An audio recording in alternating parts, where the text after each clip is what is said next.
Welcome to the Economic Archer podcast. This is our first one, so I wanted to share a little bit of background about myself, how I came to the point where I realized I have a message I need to send to each of you and for you to pass on to your friends and family. So I grew up with a father who was an economics professor, had his doctorate in economics. I remember as early as first grade, my dad coming in and he explained to the class, it's like the day that your parents come and tell what they do for a living. And my dad said he taught about money and currency.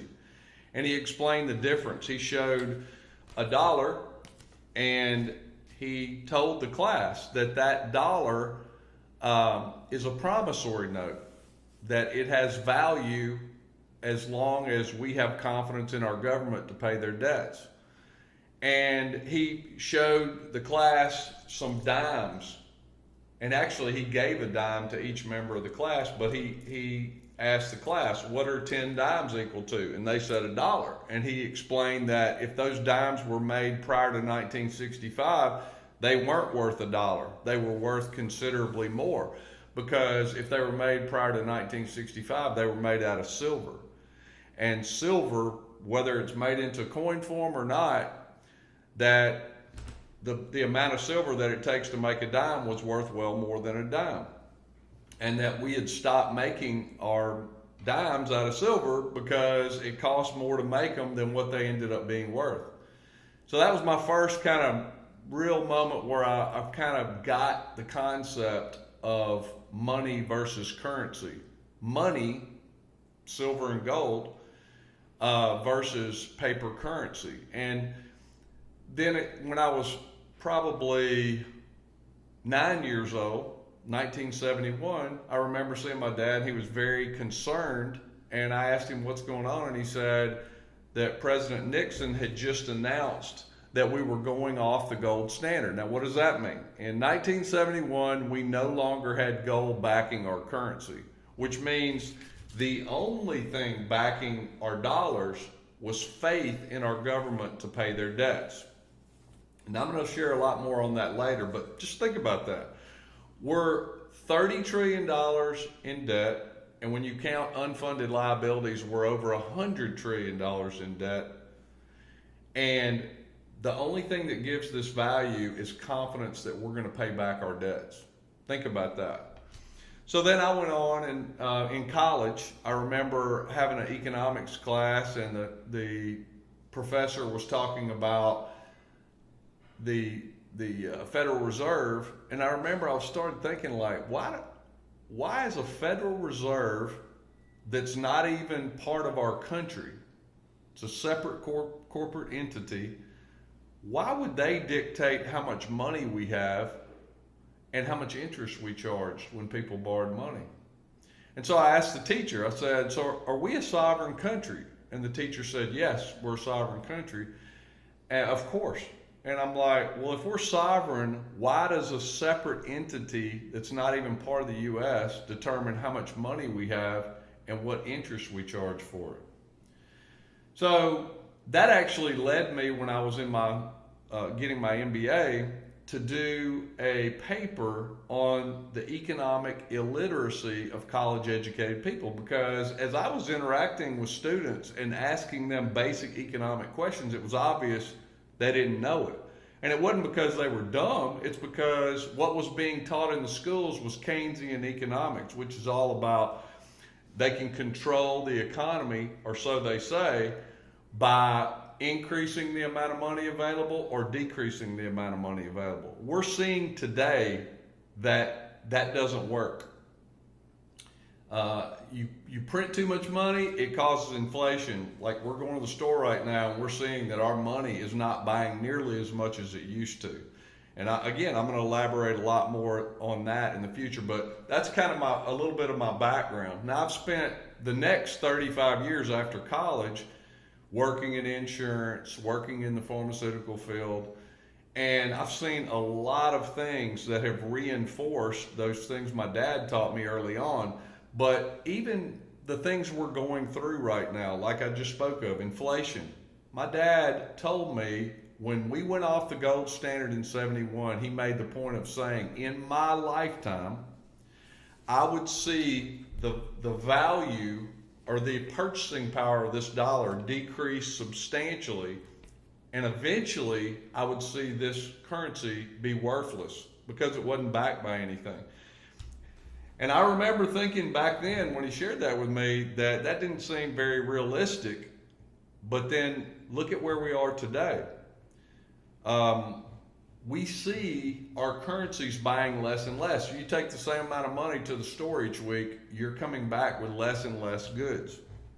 So the things that my dad was telling me are very, very, very much coming true today. So then I'm going to just 2 seconds on how I came up with the name Economic Archer. So obviously the subject matter is economics. But I picked archer because there's actually some similarities between a good archer and someone that makes good economic decisions. First, you have to do a lot of research at either one. Like in economics, if you're going to invest your money, you got to figure out the different sectors, figure out where you need to invest your money, the right time to invest your money, and the right time to sell, etc. So you're going to have to know a lot of things about where you've invested in order to make the right choices and in order to buy low and sell high, as they say. Well, if you're an archer, you have to make great decisions too, and you got to do some research. You need to know where to hunt. You need to know the time of day to hunt, the moon cycle to hunt. You need to know wind condition. You need to know how hard the wind's blowing, the time of day that's best chance for you, etc. But also with whether you're talking about archery or whether you're talking about making economic decisions, when you pull the trigger, when you make the decision, you need to hit the bullseye. So that was part of the reason I chose Economic Archer. But also, when you think about famous archers, you think about Robin Hood. What did he do? Robin Hood took from the rich and he gave to the poor. My intention with these videos is going to be to take economic principles that the wealthy and bankers use in order to multiply their wealth and their purchasing power and bring it to you, the middle class and lower income families, so that you can get the most of your hard-earned money. So with that, I want to go into the subject for today, which is better? Fiat currency, as I alluded to earlier, which this just means currency that's backed by nothing but confidence in your government, or money, silver or gold. So to do that, I want to illustrate it in two ways, because some of us we learn by hearing, others learn by sight, okay? The first thing I'm going to show you is for you to make a choice on which is better is I'm going to show you this chart. If you look, this top chart shows you the purchasing power of the dollar, and you can see when it started in 1913, a dollar would buy a dollar's worth of stuff. But if you look today out here on the right side, you see today the dollar has been devalued 97%. So that dollar will only buy what 3 cents would have bought in 1913. To contrast that, look at this lower chart. That is looking at a chart of the purchasing power of gold, and you notice two things. Number one, it's pretty darn consistent and actually goes up in purchasing power by the end. But the start date is not 1913 like our dollar. It's the year 1560, and I could have gone back a lot farther than that.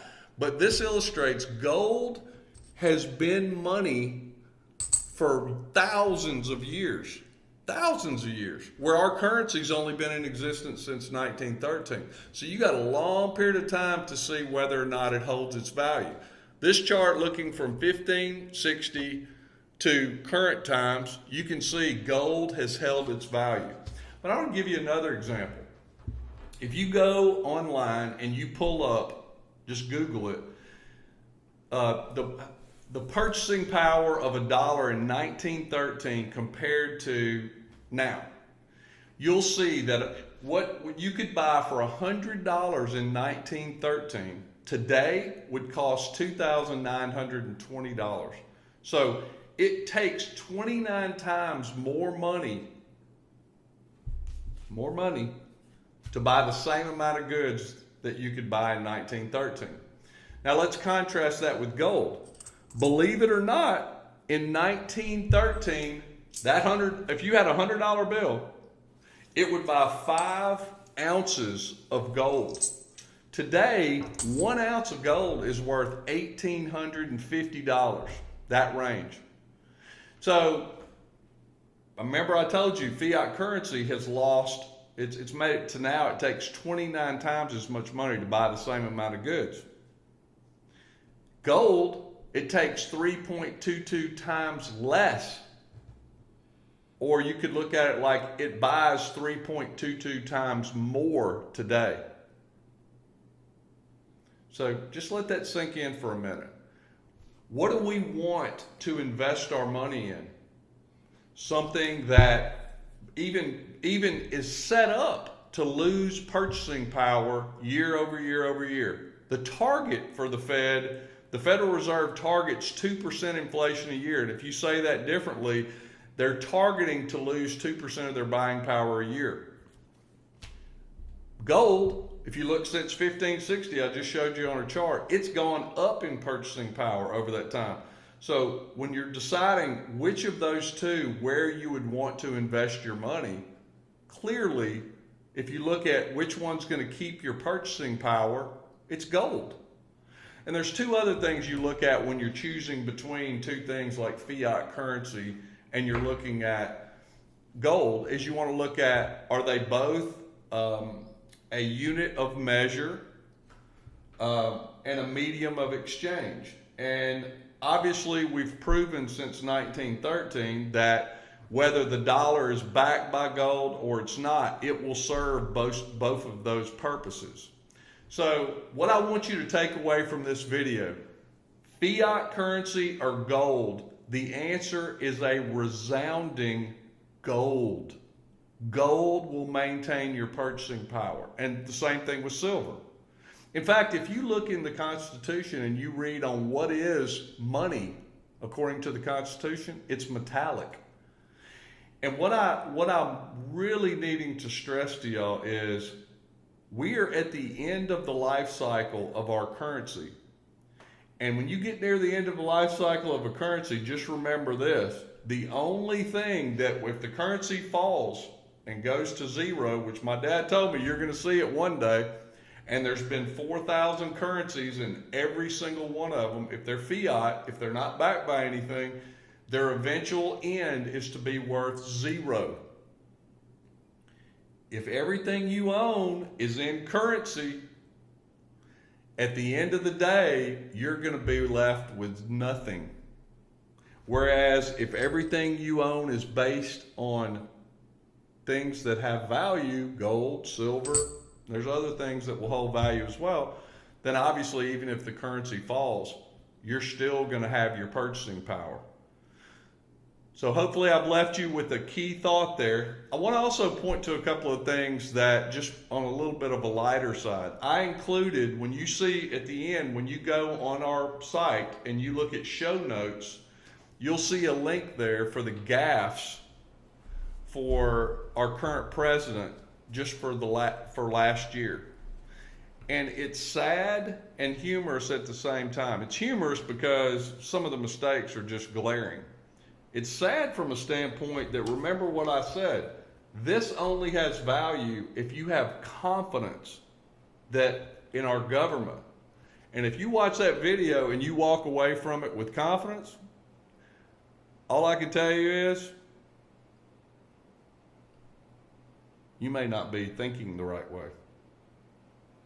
The decisions that are being made right now are directly affecting each of us. We're seeing it at the gas pump. We're seeing it everywhere else. We have to pay attention. The purpose of this podcast is going to be to give you the economic facts that you're going to need to make great decisions for your family. Look forward to seeing you on the next episode.